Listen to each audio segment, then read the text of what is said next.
Bienvenidas y bienvenidos a la quinta edición de nuestro programa Comunidad de Pares. Para quienes recién se conectan con nosotros, les recordamos que somos el proyecto Sistema de Monitoreo para la Participación Local en la Gestión Integrada de Cuencas CIMOL y que desarrollamos nuestro proyecto junto a la cuenca del río Itata. Agradecemos a nuestros auditores y auditores por conectarse junto a nosotros. Muchas gracias por esa introducción, Valentina. ¿Cómo estás? Tanto tiempo desde la semana pasada que no nos veíamos en nuestra edición anterior. También bien, colega, muchas gracias. Oye, también recordarle a nuestros auditores y auditoras que nos pueden encontrar en nuestras redes sociales como Instagram por simol.cuenca, Facebook como simol.ranking, como también escucharnos en dos radios de dos comunidades rurales bastante distintas, pero que también son bastante anexas en sus realidades. Uno es Radio Perla en el 107.5 FM para la gente de Rankin todos los martes a las 4 p.m. y en Radio Ruta del Oro, esto es de Hualqui, en la 90.5 FM. Y bueno, estos son todos los lunes a las 7 p.m. Valentina, tenemos un invitado, como siempre, especial. ¿Nos puede presentar, por favor? Sin duda, compañero. Bueno, hoy nos acompaña en este programa Comunidad de Pares el profesor Narciso Aguilera Marín. Él es ingeniero agrónomo, máster en biotecnología por la Universidad de Oriente, Cuba, y además doctor en ciencias biológicas, teniendo una especialización en botánica. Trabaja además en la Universidad de Concepción y he tenido el gusto de conocerlo y compartir justamente en espacios de formación y en su proyecto de investigación. Profesor Narciso, ¿cómo está? Un saludo muy afectuoso para ustedes y para todas las personas que van a estar conectadas con este contenido en algún momento. Y estamos bien, sobre todo ahora estamos mucho mejor, que tenemos esta oportunidad de intercambiar con ustedes nuestras experiencias. Muchas gracias por acompañarnos el día de hoy. Y justamente quisiera contarle a nuestros auditoras y auditores que el profesor Narciso está a cargo de un proyecto UCO, llamado Fortalecimiento de las Capacidades y Gestión Analítica de la Universidad de Concepción para contribuir a la producción y comercialización de productos hortofrutícolas inocuos en las regiones de Ñuble y del Biobío. Profesor, yo y la mayoría de los auditores los conocemos un poco menos. Quizás para introducirnos a su vida y a sus estudios me gustaría hacerle una primera pregunta. ¿Cómo llega a trabajar a la Universidad de Concepción y cuál fue el camino que lo llevó a interesarse por el estudio de los usos e impactos de los plaguicidas? Muchas gracias por la pregunta. Yo a la Universidad de Concepción llegué primeramente a hacer estudios de doctorado, precisamente como ustedes acaban de mencionar, el doctorado en Ciencias Biológicas con especialización en Botánica que se llevaba a cabo, digo porque ya la última versión fue creo que hasta el año pasado de ese doctorado, después de tantos años, en la Facultad de Ciencias Naturales y Oceanográficas.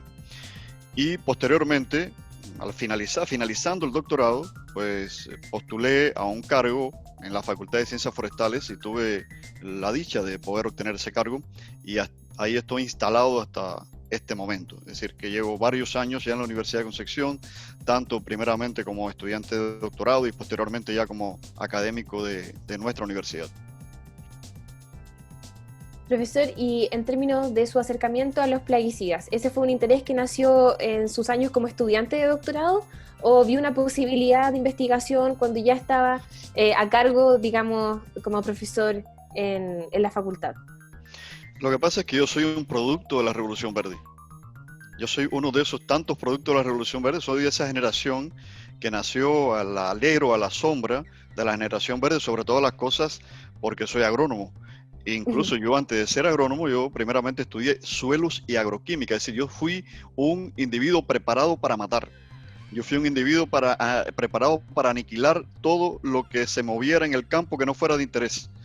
Entonces, posteriormente a haber terminado esa carrera de suelos y agroquímica, que precisamente lo que nos enseñaban era cómo preparar plaguicidas químicos y cómo preparar fertilizantes químicos, pues pasé a estudiar la carrera de Ingeniería en Biotecnología, que era otra fase más de personas preparadas dentro del contexto y la lógica de la Revolución Verde.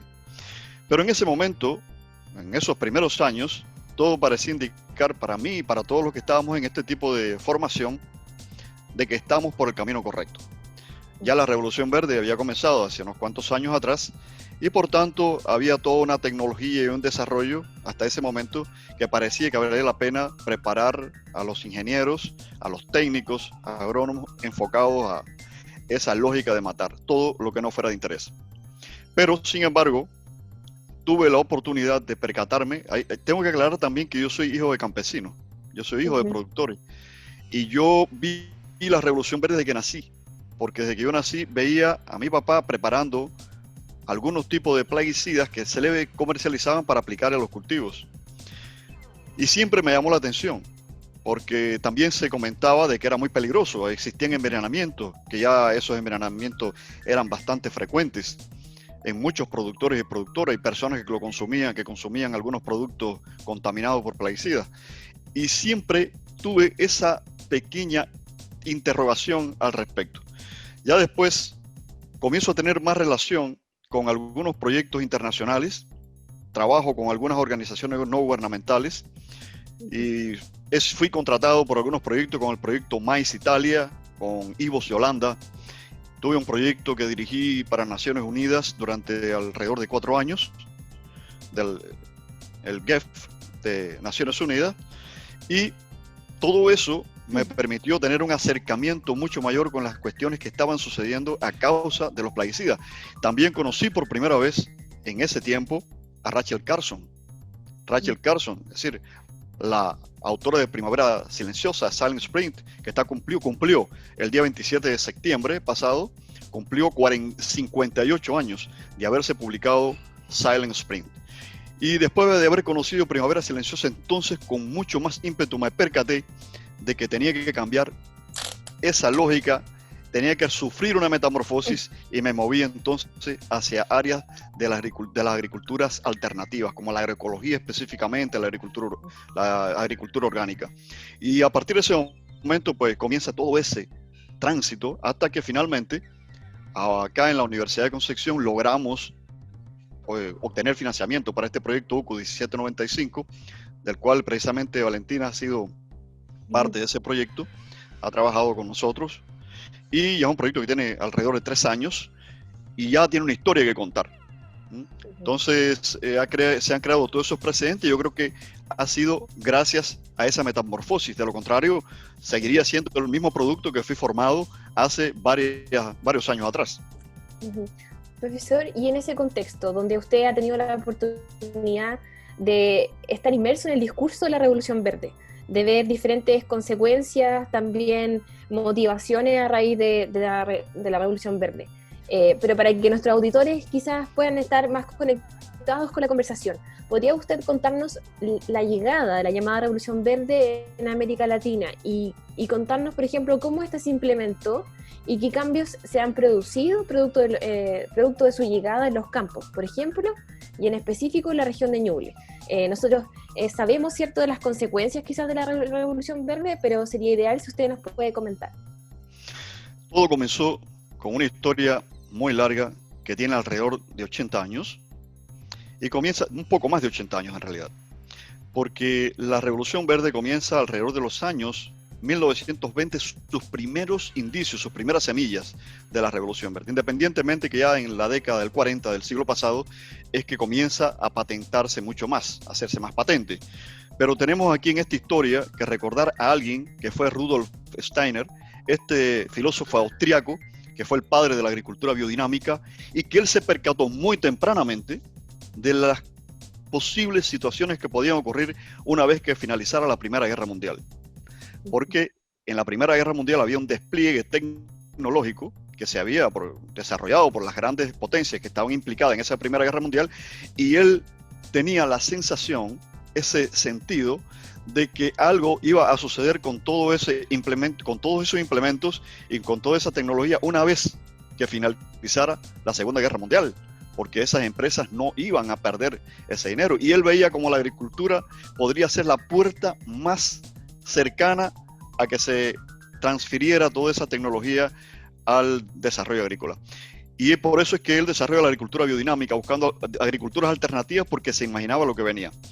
Pero sin embargo, más o menos unos 20 años después, Por eso es que nosotros ubicamos la Revolución Verde desde 1940 aproximadamente y decimos que tiene 80 años, pero si somos un poco más profundos podemos decir que tiene un siglo, que tiene alrededor de 100 años. Y por eso es que en el año 1941 específicamente, después casi finalizando, en plena Segunda Guerra Mundial que comienza en 1935, finaliza en 1945, si no me equivoco, algo más o menos en esas fechas, pero casi cercano a finalizar la Segunda Guerra Mundial, ya con los antecedentes que se tenían de la primera y un desarrollo tecnológico mucho más grande que en la Primera Guerra Mundial, por esas grandes potencias, superpotencias que estaban implicadas, igual sucedía lo mismo. ¿Qué decían las empresas que habían producido o que habían desarrollado las tecnologías para productos químicos? Recordemos que ahí nace por primera vez el dietilenamil tetracético, el DDT, que después se detectó hasta en pingüinos, después de varios años, ¿eh?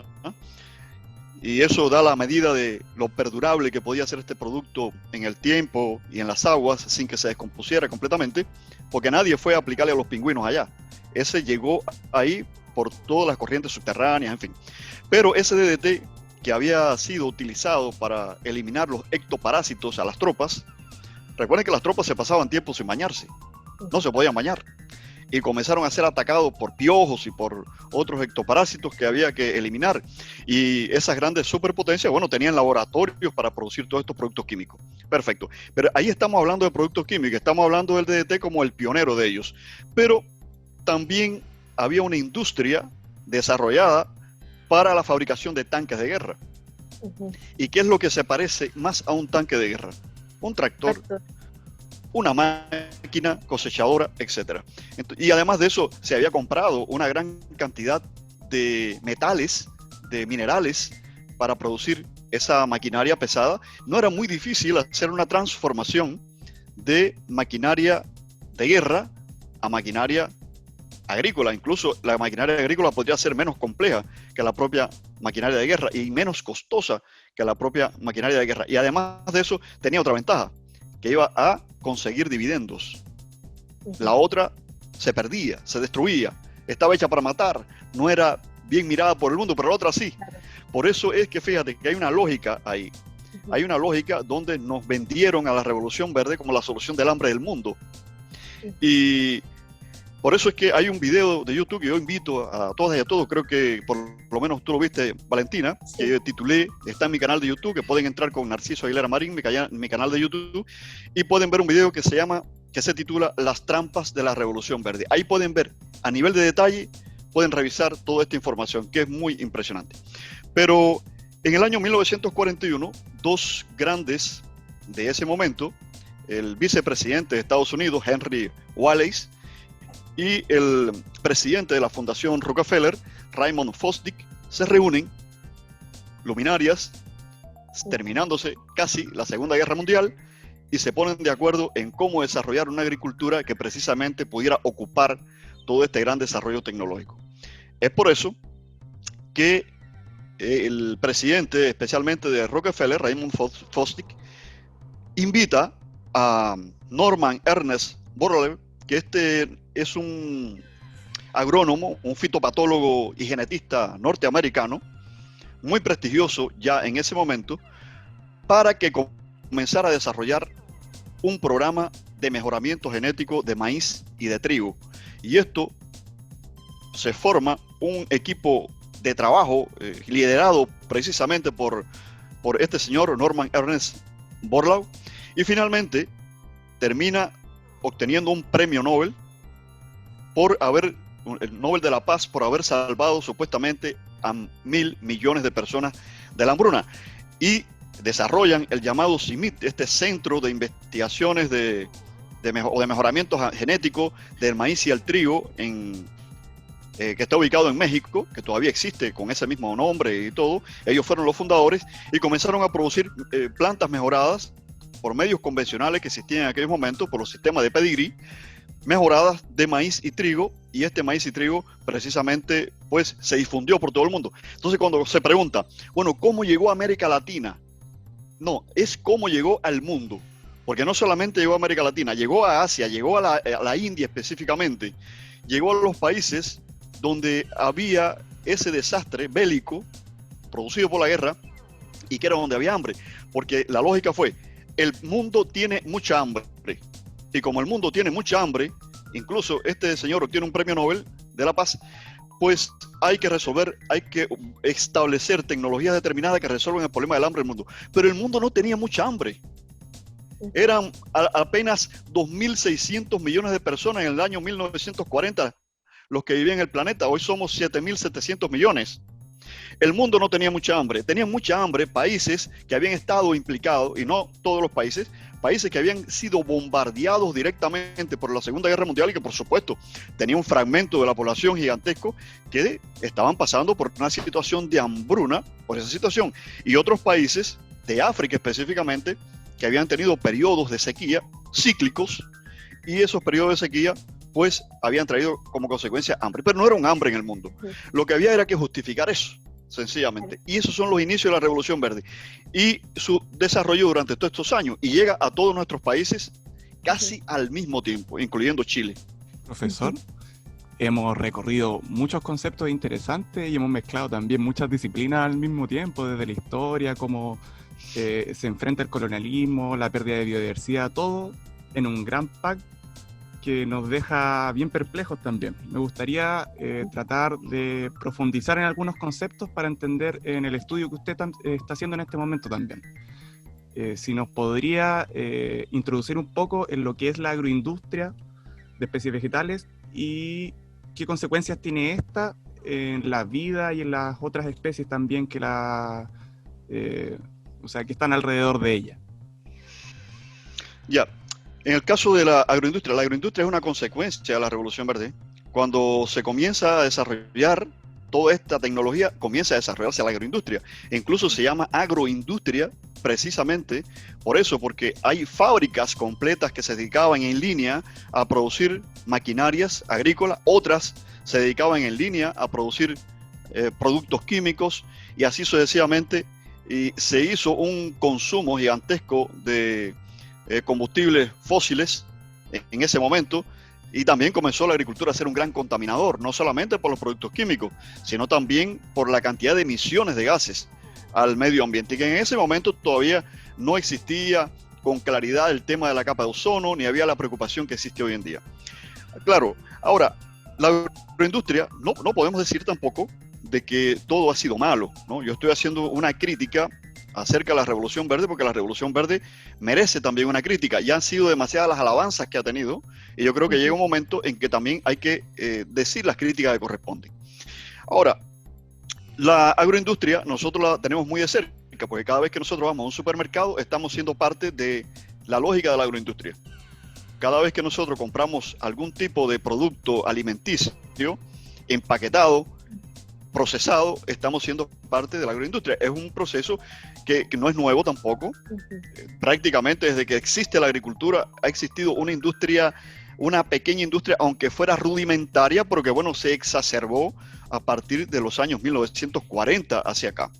Ahora, en este momento, nosotros podemos bajar y irnos, digamos, a algunas de las comunidades de productores con las que hemos interactuado.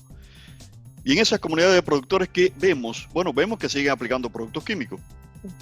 Vemos que es necesario trabajar con esas comunidades intensamente para tratar de minimizar o reducir esas cargas contaminantes. Pero también sabemos que hay una lógica por parte de los supermercados de ser bastante exigentes con varios de los productos que llegan a los supermercados. Tanto es así que no todos los productores y productoras con los que nosotros trabajamos venden o comercializan a los supermercados, porque son muy exigentes los supermercados en este sentido. Fíjate, esto es importante que lo digamos porque a veces se cree que los supermercados son lo peor, ¿no? Y sin embargo, lo peor no son los supermercados. Lo peor es las malas prácticas agrícolas que pululan por cualquiera de las áreas productivas que existen en el mundo, y particularmente en Chile y en las zonas donde nosotros hemos trabajado, que eso lo hemos comprobado. Ahora, los productos que llegan al supermercado tienen que pasar un proceso de Colorado, donde los productores tienen que colocar un dispositivo de cloro en donde inicia el sistema de riego. Y entonces esa agua que se riega es un agua clorada porque están preocupados de resolver el tema de los coliformes, por ejemplo, de Escherichia coli, etcétera, que ustedes saben todos los problemas que trae a la salud. Entonces, casi es bastante probable, o es muy probable, que los productos que nosotros consumimos del supermercado no estén contaminados con este tipo de gérmenes patógenos. Pero no ocurre de la misma manera que con los productos químicos sintéticos, llamémosles plaguicidas, porque no existe ese escaneo para los plaguicidas. Nosotros no sabemos si lo que estamos comprando en el supermercado tiene o no presencia de plaguicida. Sencillamente no lo sabemos. Sí sabemos lo que se está comercializando para el extranjero, lo que se está exportando. Lo que se está exportando para el extranjero, sí casi podemos estar seguros de que cumple con los requisitos del Códex Alimentario y que no va a ser rechazado. Hay un ejemplo que a mí me gustaría mencionar, y fue hace varios años atrás un cargamento de manzanas para Francia, que fue devuelto a Chile. El barco se perdió todo el cargamento de manzanas, porque cuando llegaron esas manzanas allá se percataron que tenían contaminantes químicos y no se lo aceptaron y tuvieron que devolverlo. Entonces ese tipo de cosas no les conviene al país, y es por eso que los laboratorios y los estándares de calidad se han puesto en función especialmente de lo que se va a exportar. Pero la pregunta es, ¿y lo que estamos acá? Los que estamos dentro y los consumidores, nosotros tenemos derecho a consumir de manera sana. Es por eso que este tipo de proyectos que crea un cierto precedente y revela un conjunto de cosas, bueno, uno diría, forma parte de las distintas piezas que se mueven alrededor de la agroindustria. Bueno, sí, porque esto se trata como una sustancia tampón que se utiliza en química, un buffer, donde trata de equilibrar un poco lo que está sucediendo y al mismo tiempo crear algunos tipos de variantes que se pueda producir alimentos sin tener que estar amenazados por estos productos químicos sintéticos. Los alimentos no se pueden dejar de producir. Y de momento tenemos que coexistir con estas cuestiones que estableció la agroindustria y la Revolución Verde, porque los ecosistemas y los agroecosistemas están tan desbalanceados que la pregunta es cómo podríamos alimentar a 8.000 millones de personas, o dentro de 10 o 15 años probablemente a 10.000 millones de personas, donde aparentemente ya el planeta no alcanzaría para resolver los problemas alimenticios o alimentarios de tantos millones de personas. Y todavía no podemos colonizar un segundo planeta, no es una opción. Entonces, en ese sentido, tenemos que seguir lidiando con esta lógica, pero buscando alternativas al mismo tiempo. Y le digo finalmente que los negocios pequeños y medianos y las ferias libres son los sitios donde nosotros hemos encontrado mayor cantidad de contaminantes químicos que superan los límites máximos residuales. Esto quiere decir que la iniciativa que ustedes están trabajando en el proyecto CIMOL y la iniciativa del proyecto UCO 1795 y las demás iniciativas que surjan va a ser la sumatoria de acciones que nos va a permitir a nosotros poder lidiar con esta problemática y poderla atenuar. No, porque esto no lo resuelve una iniciativa, incluso no lo resuelve una comunidad, esto lo resuelve la suma de las acciones individuales y colectivas. Sin duda, profesor. De hecho, compañero Daniel, te doy la palabra. Gracias. Quería hacer una pregunta. Sí. Profesor, hemos rondado en cuáles son, qué es lo que pasa con los consumidores finalmente y qué pasa en la cadena de producción. Pero me gustaría saber la experiencia que han tenido con el proyecto UCO, qué efectos ha tenido la agroindustria en las vidas y en la economía de las comunidades rurales.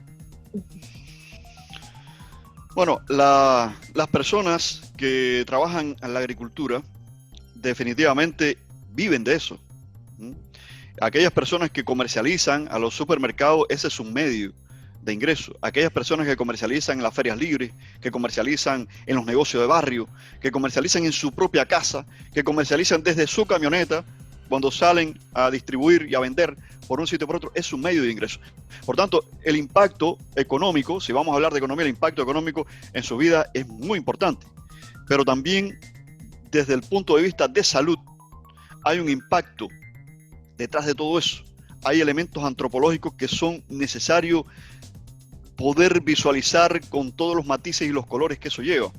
porque esto no fue un fenómeno que como ya hemos dicho, ocurrió el mes pasado o ocurrió antes del coronavirus, unos meses antes. No, estamos hablando de un siglo, estamos hablando especialmente de 80 años duros, de verdad, de Revolución Verde. La gente ha tenido que vivir de todo esto, pero también sabemos la cantidad de impactos negativos que se ha logrado a nivel de las comunidades que han estado lidiando con eso. Mencionemos los envenenamientos. ¿Cuántas personas han perdido la vida? No les voy a decir que han tenido un daño orgánico transitorio. No. Las personas que han perdido la vida por envenenamientos. Tanto personas que han aplicado, que son productores y productoras, como personas que le ha caído encima estos productos porque han pasado avionetas fumigando, haciendo fumigaciones, y de esos casos hay muchísimos ejemplos, están en todas partes. Uno se puede encontrar, googlear o buscar en YouTube y se puede encontrar muchísimos ejemplos de esto que estoy diciendo, sobre todo en los últimos años. Y también han ocurrido en algunas comunidades, no tenemos estos hechos en las comunidades con las que nosotros hemos trabajado, pero sí sabemos que hay otras comunidades, y sobre todo fuera de Chile, conozco muchos casos, en América Latina, sobre todo en Brasil, en Argentina, donde como estos productos tienen efectos teratogénicos, han nacido muchísimos niños y niñas con problemas de trastornos físicos y también trastornos mentales. Quiere decir esto, que hay muchísimos impactos, cómo repercute en la vida económica, cómo repercute en la vida social, cómo repercute en el autodesarrollo de estas comunidades, porque también tiene una repercusión importante desde el punto de vista del autodesarrollo, de la educación, del empleo, para los ingresos de ellos, la empleabilidad. La agricultura sigue siendo todavía uno de las fuentes de empleo más grandes que existe en el mundo, aun cuando se ha reducido enormemente. Pero nosotros vamos, por ejemplo, algunos de estos agricultores con los que trabajamos, y en periodos peak, como por ejemplo cosecha, plantación, siembra, pues allí nosotros podemos ver que hay a veces 20, 25 trabajadores y trabajadoras en los predios de algunos de estos agricultores, o algunas empresas, por ejemplo, como Organic Fruits, que es capaz de dar empleo a más de 200 personas de la comunidad. Son personas que tienen una retroalimentación directa de estos lugares. Entonces la mirada es a través de una ecuación compleja que tiene varias variables, y tenemos que ir mirando variable por variable para buscar un poco el equilibrio de esa ecuación. Profesor, lo mencionaba anteriormente, los efectos de la Revolución Verde y por tanto de la agroindustria han generado un dominio, sin duda, sobre los campos, sobre la producción, sobre los precios de los alimentos, sobre sus trabajadores, los campesinos. Y en ese sentido, ¿cuáles son los plaguicidas y los agroquímicos más utilizados hoy en día en las frutas y hortalizas consumidas en Chile? Y esto se lo pregunto porque mencionaba también que existe un códex alimentario que reglamenta, ¿cierto?, la cantidad de estos químicos en los alimentos. Pero ese códex alimentario ¿rige también para nuestro país? Yo les voy a dar un dato para que sirva de manera comparativa. En el año 1962, cuando Rachel Carson publica Silent Spring, es decir, Primavera Silenciosa, y que ella lo publica porque ya habían transcurrido 20 años aproximadamente la Revolución Verde y se habían visto los efectos negativos en diversos niveles tróficos de la cadena alimentaria, y especialmente ella tuvo un interés muy marcado con los animales, con las aves que se estaban perdiendo. En aquel momento ella despierta esa preocupación cuando se aplicaban apenas 200 plaguicidas en los Estados Unidos.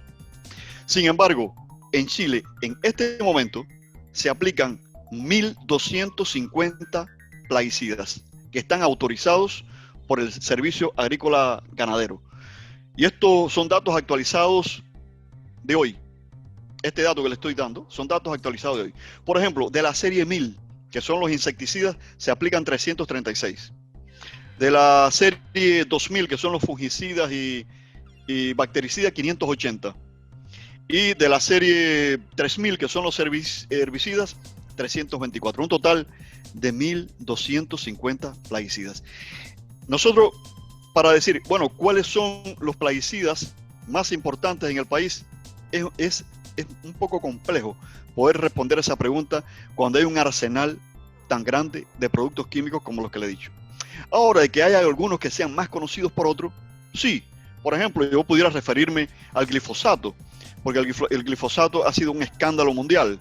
El glifosato se comenzó a aplicar de una manera desproporcionada en el mundo, muy parecido al DDT, o como se ha utilizado con otros plaguicidas que se han conocido, porque han tenido varias etapas, varias versiones de plaguicidas, incluso varios niveles de ediciones, por así decirlo, de producción de plaguicidas, generaciones, es la palabra correcta, generaciones de plaguicidas.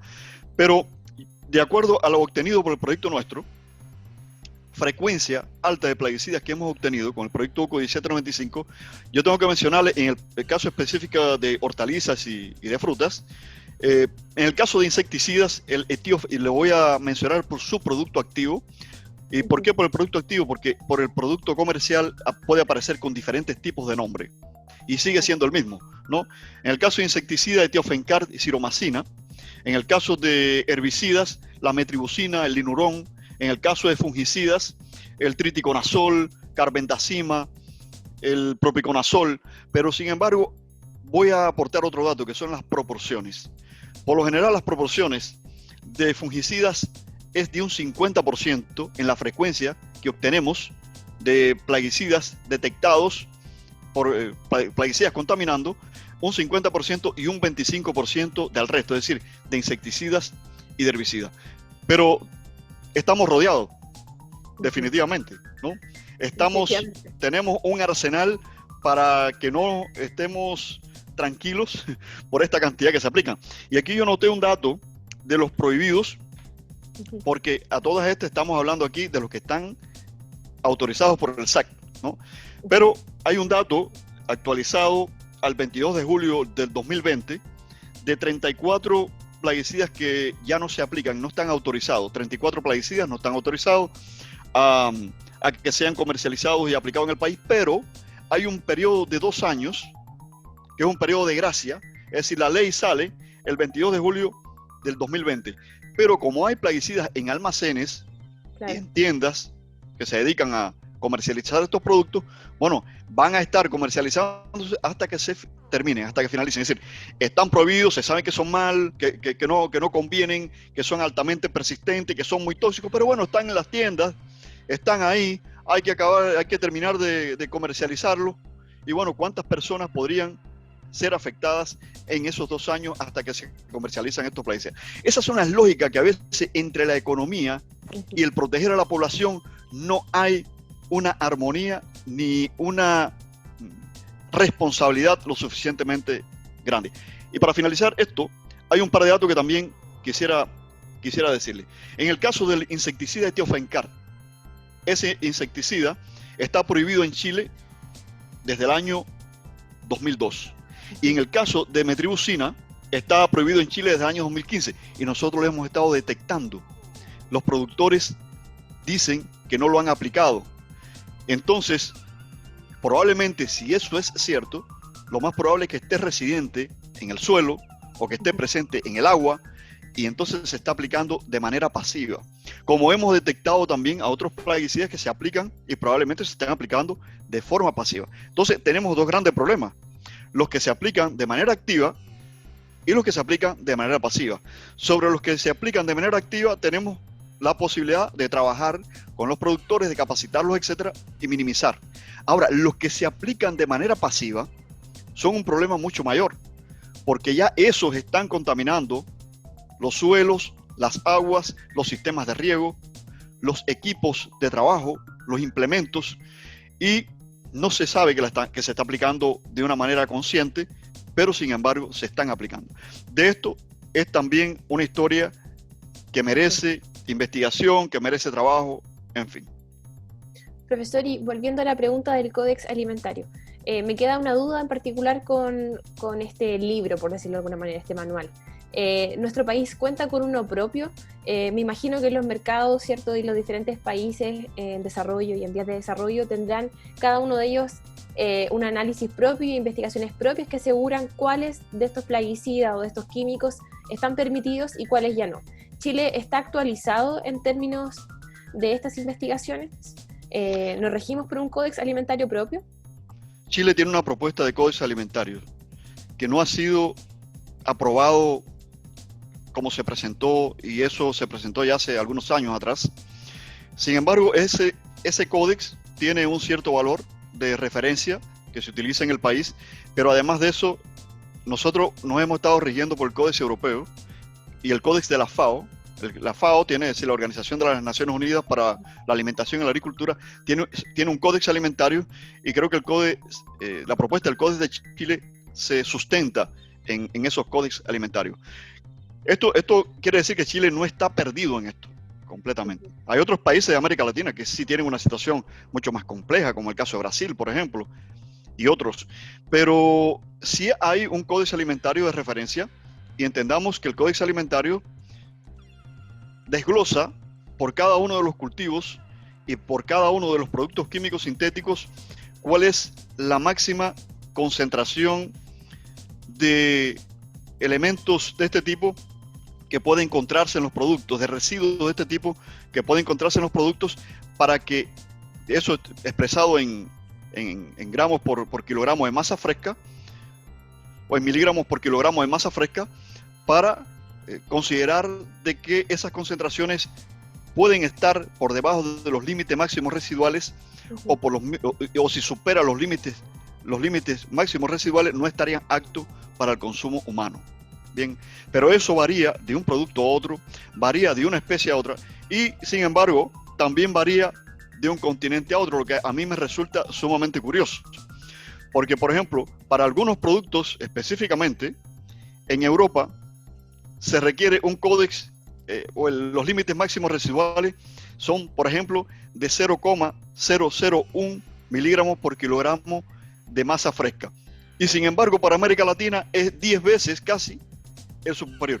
Y uno se pregunta, ¿será que no somos los mismos Homo sapiens sapiens? ¿Seremos especies distintas? ¿No nos afectará de la misma manera? ¿O por qué entonces, o le estamos dando la razón a que nosotros los del sur somos el laboratorio de la Revolución Verde y de los países desarrollados? Entonces, nos dan estos elementos que nos crean cierta preocupación, porque tampoco hay una horizontalidad completamente establecida en este sentido. Pero bueno, nosotros en el proyecto nuestro nos hemos guiado por todos los códigos alimentarios. Cada vez que hacemos un estudio, comparamos con las concentraciones que se plantean en el código que se propuso en Chile, el de la FAO, el de la Unión Europea, a ver cómo se mueven estas cosas. Pero sí, reitero, pero sí es muy importante. Y un detalle aquí que a mí me parece relevante. El hecho de que nosotros digamos, mira, estos productos se aceptan porque están por debajo del códice alimentario, no quiere decir que están libres de pecado. ¿Por qué razón? Porque muchas veces las concentraciones que se detectan no superan los límites máximos residuales, pero se detectaron. Y a veces la concentración está cercana a los límites máximos residuales, o incluso no está tan cercana, pero está presente y usted lo está consumiendo, pero además usted está consumiendo todos los días. Y si encima de eso el médico o el nutricionista le dijo, ¿sabe qué? Mire, usted está obeso, usted está sobrepeso, y que recordemos que Chile es una población que tiene, una de las pandemias que tiene Chile es la obesidad, el sobrepeso. Y le dice, ¿sabe qué? Tiene que bajar de peso, pero además de eso hay un conjunto de enfermedades crónicas asociadas a todo esto, y tiene que mejorar su alimentación, y para eso tiene que comer más fruta y tiene que comer más hortaliza. Y usted comienza a consumir más fruta y hortaliza y comienza a ingresar también más productos de esto, se acumulan en el tejido adiposo, y la dosis letal media pudiera, la gota que hace falta para que sobrepase la copa, la tacita, llegar con ese consumo dinámico. La pregunta es entonces, ¿de qué nos alimentamos? ¿O no hay que alimentarse entonces de lo que dicen que es bueno alimentarse? Bueno, miren, es un tremendo problema, pero ¿dónde tenemos que llegar? Sí hay que alimentarse de lo que es más sano, pero eso tiene que estar bueno, tiene que estar limpio, tiene que estar nutritivo, no debe de estar anémico. Cuando yo le digo anémico, bueno, imagínese usted una lechuga anémica. Bueno, esto yo se lo digo un poco en sentido figurado, pero cuando nos comemos algo anémico es porque el suelo, el sustrato, tan maltratado durante tantos años de cultivo, ya no es capaz de generarle suficientes nutrientes lo que necesitamos los seres humanos, los animales, los demás organismos vivientes, porque tenemos que salir también del antropocentrismo, ¿no? No somos solamente nosotros los que nos alimentamos. Bueno, y en ese sentido, pues, fíjense lo complejo de esta telaraña que hemos estado planteando, y la verdad es que ojalá esto no cree una situación de falsa alarma, ni mucho menos, pero sí la alarma que yo quisiera que se generara es que debemos de ser más preocupados por tratar de transitar a modelos que sean menos agresivos, menos complejos, menos contaminantes, menos riesgosos, y que cuando nos vayamos a comer la manzana no haya que quitarle la cáscara, no haya que quitarle epidermis, que estamos perdiendo fibra, no haya que pelar el tomate, no haya que estar preocupado, bueno, yo estoy comprando esto, pero la verdad es que no sé qué es lo que tiene, porque tampoco hay un etiquetado sobre este tipo de cosas. Y la única solución es llego acá hacia el lugar de hace un rato, las iniciativas, el trabajo consensuado, el trabajo sistemático, trabajar con los distintos actores. No nos queda de otra que ese camino. Antes de continuar con la entrevista, una de nuestras monitoras nos hablará brevemente sobre el trabajo de su OPR, su formación y de cómo las formas de producción les ha afectado como comunidad. Hola, saludar a todos y a todas. Mi nombre es Marcela Leal González, soy de la directiva del Comité de Agua Potable Rural del sector de Adinco de la comuna de San Nicolás y vengo a contarles un poco cómo fue la creación de nuestro comité en el sector. Esto se debió a la necesidad de un comité habitacional que solicitó al municipio y al entonces senador Hossain Sabbag que gestionara los recursos, y así fue. En el año 2005 se instaló un pozo, una sala de cloración, una sala de panel eléctrico y la instalación de medidores para las 35 primeras familias. A la fecha 2020 ya estamos con 296 arranques y el próximo mes se hace entrega de una extensión que realizamos como comité que beneficia a 42 familias más. En total llevamos más de 7, casi 8 kilómetros de extensión de matriz y Adinco ha ido aumentando su población debido a la venta de sitios irregulares con menos de 5.000 metros cuadrados. La relación que tenemos con el agua en nuestro sector es, bueno, su nombre lo indica, Adinco. Tenemos muchos esteros, canales de riego, hay unos pequeños riachuelos que atraviesan todo el sector. Y los pozos de las familias antiguas son abundantes, pero no sabemos la calidad de ellos. En el lado sur, la ladera sur de nuestro sector, pasa el río Ñuble y tenemos un gran tranque que incluso antiguamente las familias iban a pasar el domingo ahí, a andar en bote y a disfrutar. Ahora, ni al tranque ni al río Ñuble es permitido el paso, ya que los grandes productores son los propietarios de esos terrenos y porque les afecta la fruta no dejan transitar a las personas. Adinco es altamente productivo, tenemos productores de kiwi, arándanos, cerezos, zanahoria, y yo diría que el 90% de los trabajadores son de nuestro sector. Existe también un aras con reproductores de caballos de raza y una impregnadora que en sus inicios mezclaba o guardaba los residuos químicos, los mezclaba con el aserrín y los dejaban a orillas del estero que atraviesa todo Adinco. Bueno, los vecinos con el tiempo ya han tomado conciencia de los daños que tanto la impregnadora como los grandes productores han afectado a la salud de los vecinos al colocar sus productos, las fumigaciones, los pesticidas, y que afectan, como digo, la salud y a los pequeños productores en su día a día. Yo lo digo también porque me afectó directamente. Yo soy productora de artesanías agroalimentarias y cuando tuve la oportunidad de certificarme con productos agroecológicos, de la fruta que yo produzco en mi huerto, en mis árboles, que los cuido naturalmente, aparecieron trazas de productos químicos y eso afectó, no lo pude hacer y no le pude dar un valor agregado a mis productos.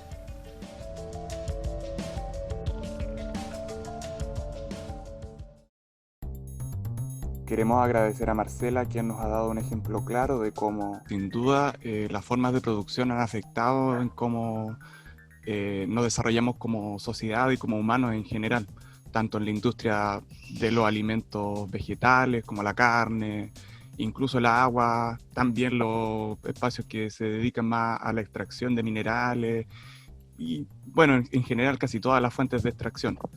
Pero volviendo al enlace que habíamos hecho con el agua, ya habló de evidencia de las repercusiones en las personas de los agrotóxicos.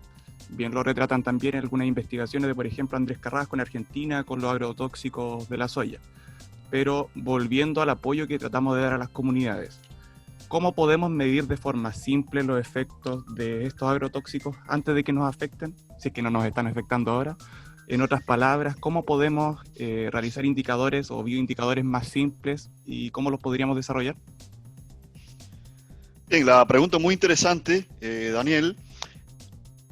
Ya nosotros no estamos previendo situaciones, sino estamos tratando de curar situaciones, porque ya las situaciones las tenemos instaladas. Por ejemplo, las personas llegan, muchas personas podemos llegar al médico, al doctor, a revisar cualquier dolencia y no se encuentra de momento cuál es la causa de la dolencia. A eso se le llaman problemas idiopáticos. No se puede hacer no hay un cuadro clínico definido que se conozca la causa. Entonces, ¿tienes un tratamiento? Sí, claro, tienes un tratamiento y comienza a actuarse con ese tratamiento, pero no se está actuando sobre la causa porque no se conoce. Y usted está sometido a un tratamiento que probablemente no sea el tratamiento adecuado, que probablemente ese tratamiento le pueda provocar tal vez incluso circunstancias adicionales. Y eso es un problema que ya tenemos, que está instalado desde hace muchísimo tiempo. Pero también nosotros tenemos que recordar las alergias. Esa frecuencia de alergias tan grande que se ha incrementado en los últimos 30 años en la población. La aparición, que ya lo habíamos mencionado, de problemas de malformaciones, problemas teratogénicos, porque estos productos producen algunas alteraciones, algunos cambios a nivel genético, a nivel cromosómico, cuando el feto está todavía en formación, por eso tiene una actividad teratogénica importante y aparecen estas malformaciones. Es decir, son cuestiones que tenemos instaladas, ¿no? Y aquí lo que estamos haciendo, aunque podemos prevenir algunas cosas minimizando las cargas contaminantes, pero ya las tenemos instaladas. Y hablábamos de cuestiones pasivas y de cuestiones activas. También infertilidad. Hay muchísimos problemas de infertilidad, tanto en hombres como en mujeres, incluso en edades tempranas que se le detecta esa infertilidad. Ahora, esto y muchos más problemas que pudiéramos mencionar, porque la lista es bastante grande. Además, esto no son especulaciones, ¿no? Esto es ciencia constituida. Esto es ciencia constituida. Fíjense que si usted está escribiendo un documento científico y usted va a redactar y en algún momento va a decir, los productos químicos sintéticos denominados plaguicidas son tóxicos para los seres humanos, eso usted no lo tiene que apoyar con ninguna literatura. Porque eso es un conocimiento a voz populi. Usted no tiene que apoyarlo con ningún, usted no tiene que decir, tal en el año tal, no es necesario. Porque las evidencias son muy grandes, lo sabe todo el mundo. Entonces, en ese sentido, bueno, queda claro que es un problema que tenemos no solo latente y que se sabe que va a perdurar. Ahora, en ese mismo sentido, no queda de otra que actuar directamente con los productores y con las productoras para tratar de paliar esta situación. Los estudios, que son los estudios que se pueden hacer, no solamente de la fruta y las hortalizas, sino del agua, que es lo que ustedes están sobre todo centrando la pregunta y parte del proyecto que están desarrollando. Bueno, es muy sencillo hacer los análisis. Es muy sencillo. Los análisis ahora es muy sencillo, ¿eh? Ahora es muy sencillo. Hace un tiempo atrás no era tan sencillo. Y en la Universidad de Concepción hay varios laboratorios en el país, en varias universidades, y en la Universidad de Concepción es bastante sencillo porque justamente el proceso UCO 1795 fue un proyecto que estuvo enfocado al fortalecimiento de las capacidades analíticas de la Universidad de Concepción para hacer estudios de este tipo. Es un proyecto que tiene ya va para 3 años, y Valentino, bueno, te revelo de que nos incrementaron el tiempo y vamos a estar trabajando hasta final del año próximo, ¿no? Porque todo este tema de la crisis y la situación que hay no nos ha permitido hacer mucho trabajo de campo. Entonces esperemos que aparezca la magia de la vacuna o de algún tipo de cosa que nos permita hacer el trabajo en condiciones más o menos normales, porque para que sea en condiciones normales va a demorar todavía mucho tiempo. Pero bien, a lo que vamos es a eso, a que es posible utilizar cromatografía líquida acoplada a espectrometría de masa y sencillamente se pueden hacer análisis, multianálisis de multianalitos en un tiempo relativamente corto. Esto es una tecnología sensible, es una tecnología de alto nivel, de alta gama, científica. Ahora, puede ser un poquito cara, sí.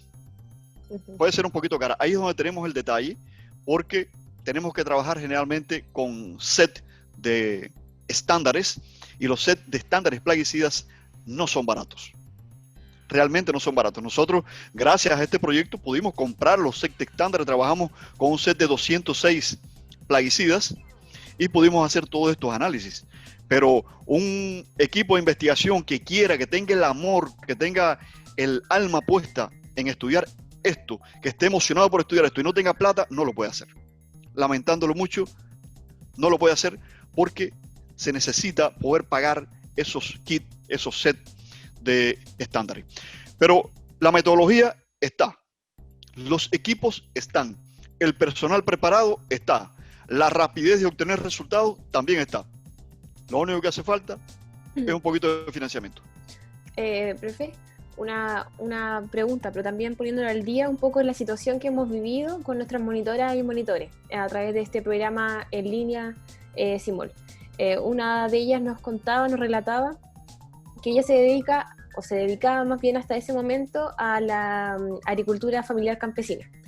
Y en una instancia de conversación con la Universidad de Concepción en Chillán, ella lleva una muestra de sus productos utilizados luego para hacer mermeladas y resulta que revisa los análisis de sus productos y encuentra plaguicidas presentes en ellos.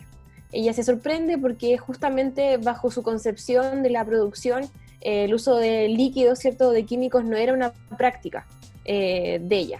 Entonces ahí justamente pasa lo siguiente, la gente se sorprende, se siente también un poco amenazada, porque justamente esto modifica las economías locales, reduce las posibilidades laborales muchas veces, y cómo le ponemos entonces a la gente un escenario en el que puedan seguir trabajando, en la que sus productos puedan ser, por ejemplo, certificados como orgánicos. Existe también todo un tema ligado a los efectos, obviamente relacionado a la salud, como lo conversábamos, en ámbitos económicos, pero sobre todo en ámbito económico relacionado al contexto rural, o sea, a la gente que complementa su economía local con estas actividades. Entonces, ¿cómo podemos generar alternativas y cómo podemos llevar a generar nuevos sistemas de producción inocua donde no haya efectos hacia la salud, hacia el medio ambiente, pero que además permitan las economías locales surgir? Claro. La pregunta es muy pertinente después de haber hecho todo este recorrido. Antes de llegar a la respuesta a la pregunta, yo me acuerdo de un caso, ahora cuando tú comentaste el tema de la productora, y en principio ahí es cuando nosotros notamos que las aplicaciones pasivas existen y que las aplicaciones pasivas provocan situaciones de este tipo. Pero le voy a poner un ejemplo, le voy a recordar, no sé, creo que Valentina debe conocer este caso seguramente porque trabajó en el proyecto con nosotros, pero nosotros teníamos un técnico que trabajaba con nosotros y una persona joven, saludable. Él fue un muestreo de los que hacíamos habitualmente y especialmente en un área que tenía 2 hectáreas de cilantro establecidas. Y yo siempre reitero lo siguiente, yo como agrónomo que he trabajado en varios países, y además de eso, en varios escenarios, nunca había visto 2 hectáreas de cilantro compactas. El cilantro siempre, casi siempre, en espacios un poco más pequeños. Sí. Y desde que llegamos allí notamos que había algunas irregularidades desde el punto de vista de buenas prácticas. Ya cuando uno llega a un área y ve como cierto desorden y equipos que se utilizan para aplicar plaguicida, uno por aquí, el otro en una forma uno dice, me da la impresión de que aquí debe haber sus problemas. Y comenzamos a hacer muestreo y esta persona fue a hacer muestreo solo, por su parte, y se comió unas hojas de cilantro y más o menos a la hora aproximadamente debutó con un preenvenenamiento de este cilantro. Y comenzó con dolor de cabeza, náuseas, mareos, un cierto nivel de calambre en las mandíbulas, un nivel de preenvenenamiento, es decir, no era tan grande la cantidad de veneno que había consumido, porque consumió unas hojitas nada más. Y él debutó con esas características. Después supimos quién eran los productos, porque bueno, los análisis químicos nos dijeron quién eran los fungicidas específicamente y herbicidas que le habían provocado esta situación. Ciencia constituida, ¿sí o no? Por supuesto, ciencia constituida, una vez más, ¿no? Y a partir de ese momento comenzamos a reflexionar lo siguiente. ¿Qué pasaría si una persona consume una carbonada, un caldo, una sopa, una persona de la tercera edad o un niño o una niña? Ya estoy hablando de los grupos etarios más frágiles en temas de salud, y llega con un cuadro clínico a un puesto médico, a una urgencia, y le preguntan, porque siempre lo primero que te preguntan, ¿qué comiste? Le dice, no, yo lo que me tomé fue una carbonada. ¿Y qué tenía esa carbonada? No, tenía un pedacito de pollo, tenía una papita, y un cilantrito. Ah, no, entonces la cosa no va por ahí.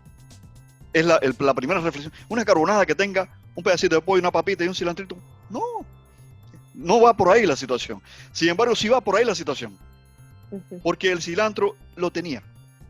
Entonces, es ahí donde nosotros comenzamos a reflexionar el escenario que puede ser amenazante en un momento determinado. Y yo sé que hay muchísimas autoridades que tienen miedo que uno diga esto, porque consideran que se va a crear un ambiente, miren, más ambiente del que tenemos con el coronavirus no se va a armar. Ya estamos curados, ya estamos inoculados contra los escándalos, en ese sentido. Es decir, que ya son miedos, no hay que tenerlo. Pero sí lo que hay que tener son las precauciones de estas cosas. Entonces, ¿estamos obligados a lavar las cosas? Sí, estamos obligados, por lo menos para remover aquellos productos que son de contacto. Los sistémicos no hay nada que hacer, porque están metidos en los tejidos, en las células. Pero por lo menos los que son de contacto podemos eliminarlos, en fin. Ahora, la buena noticia de todo esto es que sí tenemos alternativas. Y varias de estas alternativas son... La primera es con la que ya comenzamos nosotros esta conversación. La alternativa viene desde 1920. Por ejemplo, la agricultura biodinámica es una de esas alternativas. También es otra alternativa la agricultura ecológica o la agroecología, la agricultura orgánica. Aquí, entonces, es donde tenemos que hacer también una pequeña aclaración. Porque las grandes empresas, los grandes laboratorios y los grandes recursos humanos que se dedican a trabajar para esas empresas han construido también discursos de laboratorio para manejar a la gran masa de personas. Acuérdense que somos un mundo globalizado y también los discursos son globalizados en ese sentido. Cuando se plantea, sí, pero es que esas agriculturas no pueden alimentar al mundo, porque esas agriculturas son para pedacitos de terreno. Y nosotros somos ya ahorita 8.000 millones de personas en el planeta que hay que darle comida. Y eso no alimenta a nadie. Pues lamento decirle a los que defienden esa lógica que están muy equivocados. Porque el 25% de las tierras cultivables del mundo están en manos de pequeños agricultores. Y son los que producen el 75% de la alimentación mundial. El 25% también de Chile le ocurre lo mismo. Y estamos siguiendo esa misma proporción. Y con estos agricultores, que son muchas veces dimensiones de terreno que no superan las 10 hectáreas, se puede trabajar perfectamente cualquiera de estas iniciativas porque está demostrado que es así. Incluso hay un chileno, que es el doctor Miguel Altieri. Don Miguel Altieri, que es profesor en la Universidad de California en Berkeley, agrónomo, uno de los pioneros de la agroecología en el mundo. Bueno, tenemos la dicha de que es chileno. Yo tengo también la dicha que lo conozco personalmente. Hemos participado en varios escenarios más de una vez en distintos países del mundo, haciendo cosas de trabajo y congresos. Entonces, quiere decir que sí es posible, y lo reitero, agricultura biodinámica, agricultura ecológica, agroecología, agricultura orgánica. Y le pongo un ejemplo cercano Yo estoy aquí en Concepción, a prácticamente 1 hora de aquí de Concepción, está la empresa Organifruits, Chile. Esa empresa tiene un patrimonio de casi 700 hectáreas. Una empresa orgánica. Tiene un patrimonio de esa dimensión y además tiene, es casi siempre en producción, por lo menos entre 200, 300 hectáreas, produciendo berries orgánicas y ahora ha incorporado algunas hortalizas. Ahora, esta empresa está comercializando para los Estados Unidos porque le pagan prácticamente a 10 veces el precio de lo que se pagaría dentro del país. ¿Qué tenemos que hacer? Tenemos que robarle los espacios a la Revolución Verde. Tenemos que desplazar a la Revolución Verde. Tenemos que arrinconar a la Revolución Verde y minar a los países, a los territorios de este tipo de iniciativa que sí le dan comida a la gente, y ya le dije los números anteriores, y de que no podemos dejarnos confundir con esos discursos preparados de laboratorio que no son ciertos, que son falsos. Ahora, yo aquí no puedo decir que nos podemos desprender de la Revolución Verde ya, que la podemos eliminar ya, porque sabemos que no es posible, porque detrás de esto ha ocurrido ya un desbalance de los agroecosistemas demasiado grande, la cantidad de plagas que hay son demasiado grandes, y lamentándolo mucho, vamos a tener que seguir trabajando con este tipo de agricultura para ir sosteniendo la alimentación mundial en la medida, y lo reitero, en la medida que al mismo tiempo y de forma paralela vamos tratando de irle robando espacios a la Revolución Verde y estableciendo estos modelos alternativos. Y además, debo decir también que la agricultura urbana es uno de estas alternativas que tenemos que desarrollar. ¿Por qué esta alternativa? Porque en todo el mundo tiene en este momento aproximadamente más del entre el 50 y el 70% de la población mundial vive en las ciudades. En el caso de Chile, tenemos una situación bastante compleja, porque en Chile, en este momento, alrededor del 88,9% de la población vive en las ciudades. Alrededor del 88,9%. Y lo que se tiene pronosticado es dentro de 10 o 15 años será el 90%. Ustedes se imaginan, 90% de la población viviendo en las ciudades, 10% viviendo en las zonas de campo y con más de un 50% de las áreas cultivables afectadas por algún tipo de erosión o de problema que impide que los suelos expresen su máximo potencial de degradación de los suelos. Algún grado de degradación de los suelos en Chile se tiene en más del 50% de los suelos. Ese es el escenario que espera para una población que sigue creciendo, que vive en las ciudades, y entonces la agricultura urbana es también una de estas alternativas que va a contribuir a resolver, a articularse con las producciones de campo abierto y de invernadero, en fin, otros modelos, para garantizar el alimento a esta población en las condiciones urbanas. Ahora, la pregunta es, ¿y en las condiciones urbanas, estas producciones en qué se sustentan? Bueno, se sustentan precisamente en la agroecología, se sustentan en la agricultura orgánica, se sustentan en la agricultura biodinámica. Por ejemplo, yo estoy impartiendo en este momento varias asignaturas, en este mismo momento, en este semestre, estoy impartiendo una asignatura que se llama Fundamentos de la Producción Vegetal, otra que se llama Fruticultura y otra que se llama Horticultura. Y tengo estudiantes que están desarrollando huertos, algunos que ya los tenían de antes en su casa y otros que ahora, motivados por todo esto, están desarrollando sus propios huertos. Y un estudiante precisamente el viernes me decía que ellos seguían en su familia la luna. Y me preguntaban si esto era una pseudociencia o si no. Y yo le decía que no, que era ciencia constituida. Aún cuando fue transmitida de generación en generación. Y cuando a mí me formaron, me dijeron que me olvidara de la luna. A mí me lo dijeron, no, olvídate de la luna, si eso no hace falta. Aquí lo que hace falta es aplicar plaguicidas y aplicar fertilizantes químicos sintéticos. Olvídese de la luna, que no tiene nada que ver. Error. Y eso eran las lógicas de la Revolución Verde. Hoy, por suerte, tenemos ciencias que se han desarrollado, la misma agroecología, que es un compendio articulado de distintas materias, de distintas ciencias, y entonces ya es ciencia constituida que todos estos elementos, incluso los astros, tienen una influencia importante. Entonces, para resumir, ¿estamos a tiempo todavía? Sí, estamos a tiempo. Esa es la buena noticia. Ahora, ¿de qué depende esto? Una vez más, del conjunto de acciones individuales y colectivas. Profesor, nos deja una tarea titánica tanto a los proyectos como a los habitantes de todas las y a todas las personas, tanto en las ciudades como en los campos, de conservar y trabajar vías que nos ayuden también a mantener nuestra vida, básicamente. O sea, nos volcamos a la importancia de la producción familiar campesina, nos volcamos a la importancia de seguir los ciclos de la tierra y lunares. Entonces, seguir este trabajo no es una tarea pequeña, para nada. Bueno, y profundizando también un poco más en lo que nos decía, también la política pública tiene que trabajar en ese sentido.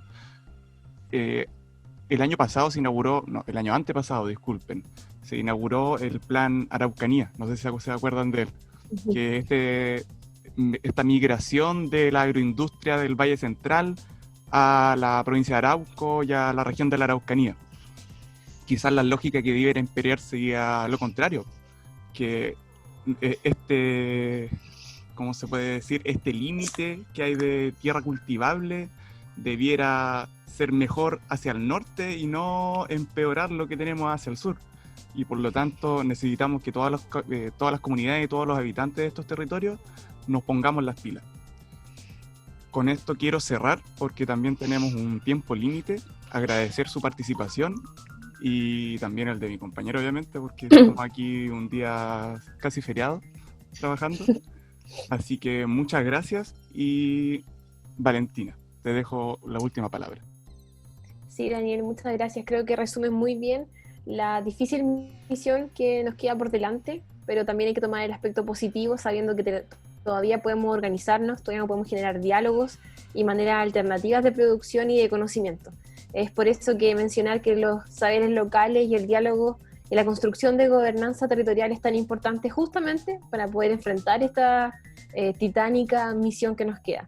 Y al profesor Narciso agradecer por su presentación, agradecer por estar en nuestro espacio en Comunidad de Pares y justamente la importancia de unir diferentes iniciativas en temas que son tan trascendentales y que en realidad están presentes en diferentes esferas. Así que, profesor Narciso, muchas gracias por estar en este espacio. Invitamos a la gente, a nuestros auditoras y auditores, a que también sigan interesados en seguir los avances del proyecto UCO. Vamos a poner justamente en nuestro programa las redes sociales o la página web para que ustedes puedan entrar en ella y justamente estar más informados e informadas sobre esta temática, que además se articula de manera directa con el agua. Por tanto, Simol está también dentro de eso, ¿no? Información relevante para nuestras monitoras y monitores. Así que, compañero Daniel, profesor, muchas gracias. Ha sido un espacio de conocimiento muy relevante para nosotros. Muchas gracias a ustedes por la oportunidad. Mucho éxito en el proyecto. Salud y éxito. Muchas gracias. Igualmente también seguiremos entonces avanzando en un año más con el proyecto UCO, en el cual me complace también ser parte. Un gusto.